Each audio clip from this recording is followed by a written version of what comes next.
No. No. No. I mean, if we have like another big fuck off thing like Redfall or something, then maybe. It's a catch-22 because I don't think his job's really in jeopardy, but I feel like as a whole, where Microsoft's going or lack thereof, it's like he has no opportunity for success. Like there's no fucking banger around the corner. There's no fucking massive E3 moment in 4 months that's gonna save Xbox. There's not going to be any huge update exclusive. Stop what you're doing, buy an Xbox. Stop what you're doing, buy Game Pass. Stop what you're doing, buy this game thing. And he has arguably, again, possibly up until like GTA 6's release, to have a major win for Xbox before we all just become, the GTA 6 industry. But that's where it's again like you and I know that he is the man that saved Xbox. And a lot of these failures are not his. They happened on his watch and he's taking ownership. Flip side to Jim Ryan, who had a lot of wins that happened to happen under his watch and he's taking credit. Whereas the things that were under his direct decision making were failures. But because they weren't failures as a whole or towards the shareholders, he wasn't shit on as much as we shit on him. Like again, Phil Spencer saved Xbox. Jim Ryan tried to shut down the Vita and PlayStation 3 and PlayStation 4 stores. That's who these two were. So to say that Jim Ryan stepped away, whereas now we're talking about, will Phil Spencer have a job? That's where these type of conversations just as a whole kind of piss me off, because failures to one doesn't get linked or accountable where it should, and successes to one doesn't get linked or held accountable where it should. Yeah, it's an interesting situation. We have to remember too, when it comes to Jim Ryan, I feel like the success of the console really saved his ass. On paper they did well. On paper they did well, and that kind of protected him from all the other shitty things that he did and said. Like saying like how the Middle East, like, oh, they don't have access to our games, blah blah blah. When they were saying like, yo, we've had access since the fucking PlayStation 1, homie. What are you talking about? So yeah, he said a lot of ignorant things, made a lot of ignorant decisions. But His fucking buddies over there are like, Miles Morales, that little black kid can't sell a game. He's a DLC. right, yeah, no, yeah, it's just like it's ridiculous,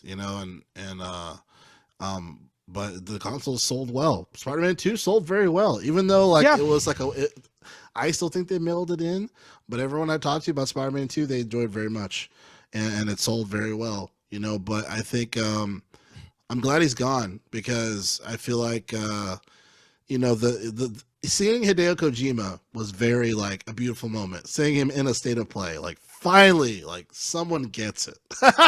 Like someone understands. Like, hey, we need to have Kojima back. He is an important part of the PlayStation ecosystem when it comes to IPs. Like, thank you, Jesus Christ. You know what I mean? Like, I mean, I don't know if it was the interim CEO guy that did that, but if he did, yo, homie, you did it. You did that. That was a big win. That was awesome. Yeah. So we'll see, man. Go ahead. I'll just say, actually, again, Dory Brain, you just remind me that could be the next big win under Phil's belt. Hideo Kojima's passion project, because again, that's a very good point, where things that come out of Jim Ryan's mouth were shit, but things that happened while he was there, successful console sales, successful game sales, he just again stayed the course, maintained a job. Again, Phil needs to have that. Phil needs to have these game sales go up. Phil needs to have subscriptions go up. Phil needs to have console sales go up. So again, what can we do for that? Again, have that. Have that. People like Jarrell, I mean, would love to see more Kojima back in the limelight, back, working on a game, not being, fucking cryptic as he always is, but saying like, no, I'm working on blank. It will come out here. You know what I mean? Right. I have a prediction. It's a sad prediction, but I mean, so was the 1,900 employees that were let go. I think by E3 time, even though E3 isn't a thing anymore, but around that time frame, the June, mid June, Mhm. I think Phil's gonna step down. I think someone else is gonna take his place. Yeah, I'm getting that feeling. I'm getting that feeling too. Like Especially, he's playing more games too. Like there's more and more people there. There's more and more people seeing Jim Ryan in a game. Like he was playing Fallout 76. oh, you mean I think, Phil? yeah, Phil. Wait, who did I say? Jim Ryan? Yeah, he said Jim Ryan. Oh, my bad. Sorry, Phil. Sorry, Phil Spencer. Yeah. Again, it's weird because I'm seeing things like he's giving off like retirement vibes. Yeah. He's giving off retirement vibes, and if option A is he steps away and retires versus one more E3 under his belt, I don't know. It'll be sad. It'll be sad to see him go because I don't know. It's almost he's like the Bill Belichick because like how many fucking people have we seen come and go in Sony, and Phil's been the guy for how long? And yeah, he had a lot of wins on his belt. Skyrim and Fallout 4, Joe. I were there. Like, holy shit, those are the games. Yeah. And again, like Bill Belichick had his Tom. Fucking Phil Spencer had his Todd, and now Todd's letting us down, increasingly, like I said, always becoming a peddler of lies. And like I said, an end of an era with, Bill Belichick finally stepping away from the Patriots from like 20 years. And now Phil just, giving off retirement vibes. Yeah. Yeah. I still argue that Starfield wasn't a failure, but they need to, as far as for whatever these mods are or whatever they're going to add to it, they need to do it soon. They need to do it soon. Fast. Yeah, very fast. They need to bring people back to the game because people aren't fucking with Starfield right now. Especially with like the whole like when you select a fucking mission and I see like 16 different bubbles, I'm like, okay, where do I fucking go? I have 20 things. Tell me where to go for any of them. I'm the Right. dude. We both know, Joe. I'm the type of guy where if I have like 10 missions and like 6 of them are legitimately just find a thing in the wild, and the other 4 are like go here, I will never do those other 6 missions until I feel like googling them. Like fuck that. I'm not gonna spend time to actually look in the wild. I'm googling that shit. Bro, when I feel like it. I'll deal with that shit weeks from now. I did that shit for Atomic Heart. I'm not gonna cap. I did that shit for Atomic Heart, bro. Fuck it. I was like, I am 35. I do not have time to be running around. Where's the skull? How do I put it into the orbit? I'm like, I am fucking googling this shit. How do you do this shit? Like, I don't have time for. Yeah, I do that. I do that mad times. Yeah, dude. Find this. Google got Atomic Heart mission. Yeah, it was like, oh, you have to go back and find that. I'm like, thank you, because I don't have time for this shit. I'm sorry. And no one got time for that. All right, everybody. Well, that's gonna wrap it up, I think, here for the Gamerslight podcast.